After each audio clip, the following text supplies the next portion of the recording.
Hey guys, it is me, the Emerald Sword, and welcome back to another video where today we will be reviewing the book 11/22/63 by Stephen King. And first of all, as you can see, it's a really long book. Like look at that. That's really big. But yeah, anyway, when I reviewed The Outsider last time, I said I was going to be taking a look at this on the 60th anniversary of JFK's assassination, which is today. So, yeah.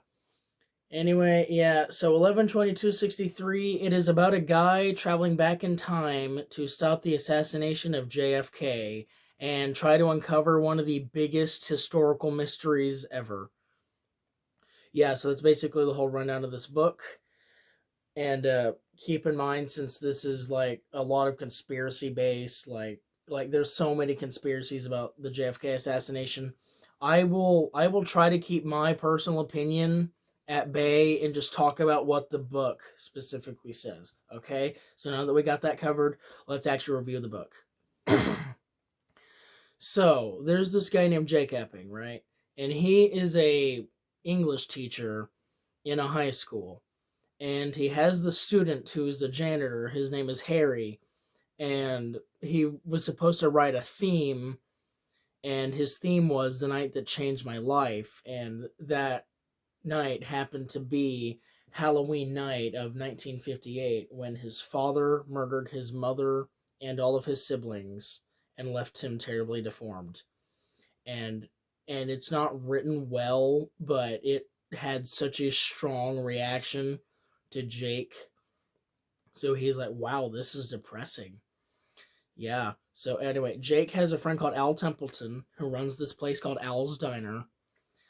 And then Al's like, oh yeah, Jake, so there's like a time machine in the cellar. Want to go down the stairs real quick? So then Jake's like, okay. So then he walks down the stairs and stuff. And then boom, he's in 1958 in like September sometime, 2 minutes to noon. So then he walks around for a little bit. He's like, whoa, 1950s is weird. So yeah, he just explores the 50s for a little bit, and then he goes right back to the rabbit hole, which is what Al calls it, the rabbit hole. And then he's like, "What was that?" And then I was like, "Oh yeah, that's a time portal. It's called the rabbit hole." So yeah, and then that's how the time travel's involved. So Jake decides to go back in time to the 50s to stop Harry's family from getting killed by his father. So yeah, and the way this time travel works is that you can only go to 1958 and beyond. You can't go to 57 or earlier than 57. It has to be that particular day and that particular year, and then you have to live out your other days there if you want to see a certain event or year or whatever. If it sounds depressing, it'll get a lot worse. So just hold on. We'll get there in a second. But anyway, so Jake goes through the rabbit hole again. He's in Lisbon, Maine, and so he drives up to Derry, Maine, which, if you remember, is the main location in It, where the losers fought Pennywise and all that.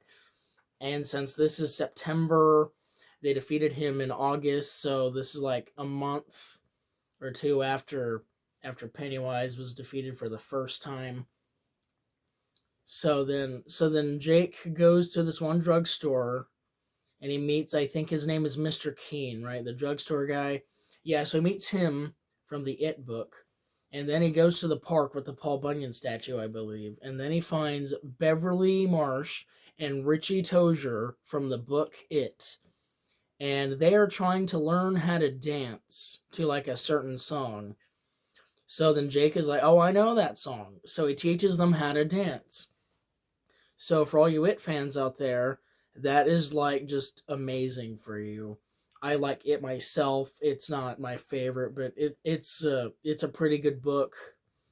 But yeah, so that's it for the Derry stuff until Halloween.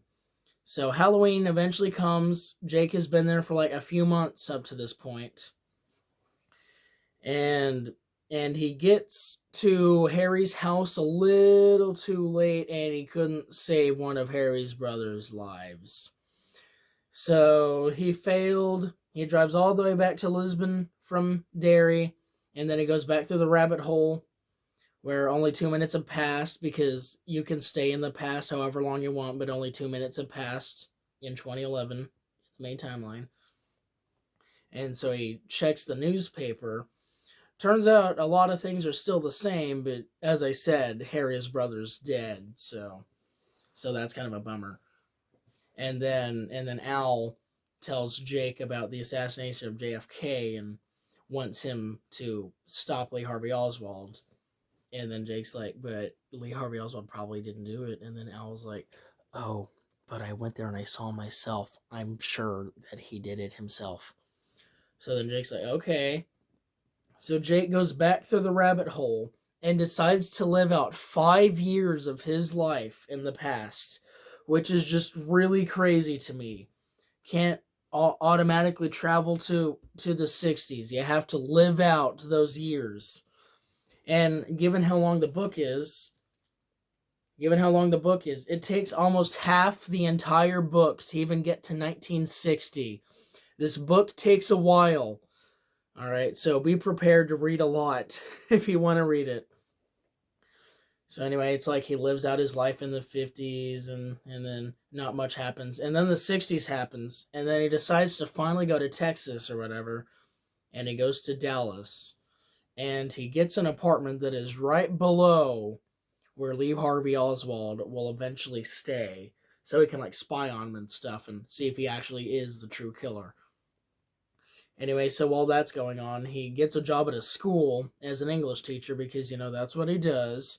And he meets this really nice girl called Sadie. And now Sadie, I've heard a lot of people say that Jake and Sadie are like one of the best Stephen King couples ever. And I absolutely agree. They are one of the best Stephen King couples ever. They have such great chemistry. Their friendship and eventually romance is genuine. It's like I literally have nothing bad to say about them as a couple. Sorry, my nose is really itchy. My gosh. But yeah, I have nothing bad to say about them as a couple because they are just so good together. And so Sadie, she's the librarian at the school where Jake works. And she has a husband, but almost ex-husband. He's kind of crazy. That'll come back later, don't worry. But she also has like a strong romance with Jake coming up, so then they start to hang out and stuff. But her husband gets jealous, right?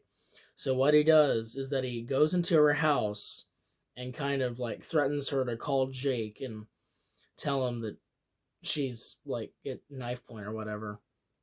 But over the phone, I believe, he slashes her in the cheek and it's like really deformed and stuff. So then Jake drives like 3 hours to get to Sadie's house, and then one of the like principals of the school or whatever, his name is Deke Simmons. He also comes with Jake and stuff.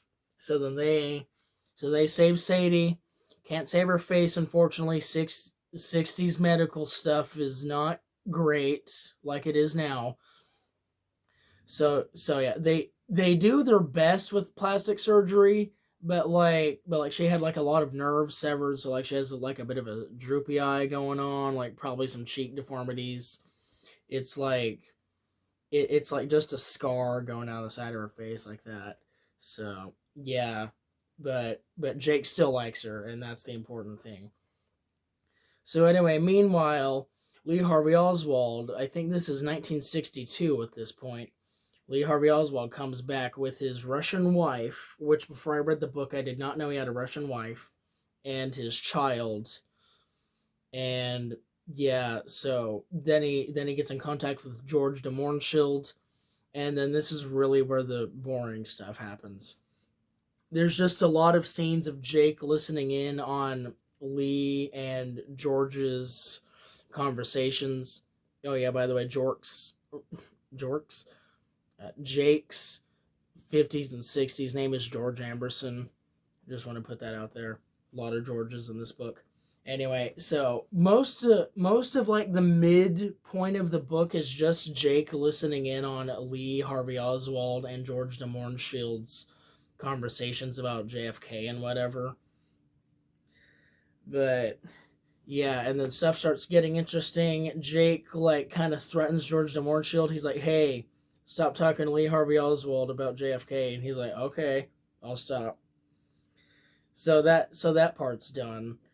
And then Al sent Jake to the past with a sports almanac, like in Back to the Future 2, so that he can get money while he's in the past. And then he made a lot of bets, and he didn't, and some people weren't a big fan of that. So they decide to, like, find him, and then they beat him up a lot. And it's just like, it's graphic what they do to him. I don't quite remember what all they do, but he has like several broken bones, like broken limbs, brain injuries. It's like he's really messed up, and it's kind of a wonder how he survived in the first place. Anyway, keep in mind, we're in 1963 now when this happened, and that was like in August, I believe, of 1963. And remember, JFK gets killed on November 22nd, 1963. So they're several months away. So he stays in the hospital for several months, and due to all that brain damage, he can't remember why he's there.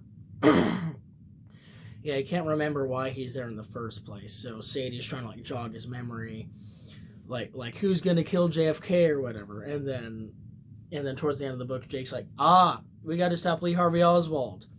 So then the day of the assassination, 11/22/63, comes into fruition, and stuff just starts going wrong. Now, there's a line repeated quite a bit in the book called "The past is obdurate," and after looking that up today, it seems to be stubborn to change, which, I mean, the past fights back. So, like, the past is trying to not let Jake get to Lee Harvey Oswald and stop him. So, like, the bus they're on crashes. I don't really remember anything else, but like a lot of stuff happens that prevents Jake from getting to Oswald. But eventually they do make it to the Texas Schoolbook Depository where Oswald is. And keep in mind, this book does confirm that Oswald was the sole shooter. You can believe whatever you want, but this is what the book specifically says. So then there's a shootout in the building. JFK survives, by the way. JFK's fine, but Sadie, yeah, she doesn't make it. She dies in Jake's arms. Anyway, so like Oswald is killed, Sadie dies, and then Jake is brought in for questioning because, you know, a plot to kill JFK is very serious. So they're like, what are you doing here? And then Jake is like, my girlfriend just died, man. We were going to get married. She's my fiance. And so this one guy, I don't remember his name, but he was like, hey, if you want to get out of here quick, I think I might be able to help you. So the next day, what he does is he gets on a bus, goes all the way back to Maine. No, it's not a bus. It was a bus in the show, but in the book, he gets on a train, goes all the way back to Maine, and then goes to the rabbit hole. And then stuff is just terrible in the rabbit hole. Like, yeah, stuff is just terrible in the present now. Like, I don't really remember all that happened, but like I remember 3 significant things. 1, there's a giant nuclear fallout. 2, Maine is part of Canada. And 3, Hillary is president.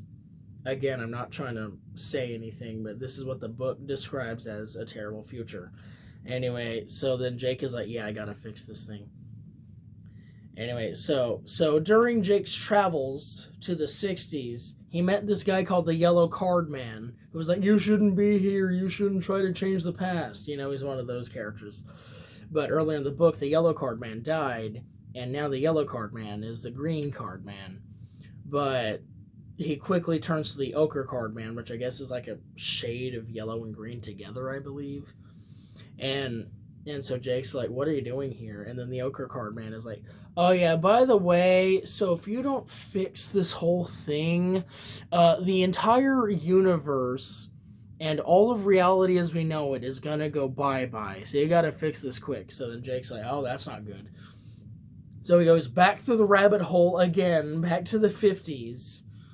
And he can't bring Sadie back to the present with him because that was one of the things he wanted to do when he got married to Sadie, like get her face fixed, you know, like all that stuff. So like he goes back to the 50s, stays there for a little bit, and then comes back, and then everything's back to normal. I mean, Sadie still has her scar, but she's still alive, and now she's really old and living in Texas. So Jake goes down there to Texas to see her. She's like, "Do I know you?" And then he's like, "Well, I'm someone you knew went into their life." And then they dance, and then the book ends. And yeah, that was basically the book. But I've been seeing some reviews online, and I've seen people say that it's their favorite Stephen King book. And while I can understand why it would be, it's not my favorite. I think it's a little too long to be my favorite. Had it been a little shorter, I think I would put it higher up on my list. But I think it's a pretty solid book. And another thing I saw in a lot of reviews was people saying it was too short. This is too short. This is 849 pages, which is about 30 hours in audiobook time. How does this need to be any longer? Yeah, anyway, so I don't really agree with people when they say that the book is too short, but yeah, other than that, other than the book being a little too long for my taste, I enjoyed it quite a lot. I do believe that Jake and Sadie are one of the greatest Stephen King couples he's ever written. And also I saw the show right after that, and I thought the show was really good, actually. What it did is that it had the rabbit hole go directly to the 60s, so like all that 50s stuff, now get out of there. Derry isn't in this one. Harry's family lives in Kentucky instead, and Jake only has to save them one time. So I think that the show cuts out a lot of the fluff that the book has and kind of shortens it, which I thought was really good. But yeah, so that's just my opinions on the book and the show, and I would love to see what you guys think. Do you love the book more? Do you love the show more? Do you not like any of them at all? And yeah, I would love you guys. I would love it if you guys would tell me how you feel about it. But yeah, I also love how the book just felt really apolitical. It's like, since it's about politics and stuff and presidency, I'd think it would be a little like politically biased. And while there are characters that do that because it's about JFK, there's obviously a lot of characters that were either for JFK or not for JFK. But Stephen King managed to make the book pretty apolitical and was just solid, or was just trying to tell like the facts about the situation. Like, he wasn't trying to be all politically biased and stuff. So I really think that was a good call on his part. But yeah, anyway, as I said, I'd love to hear what you guys think about either the book or the show. And yeah, I guess I will see you guys next time. Bye, guys.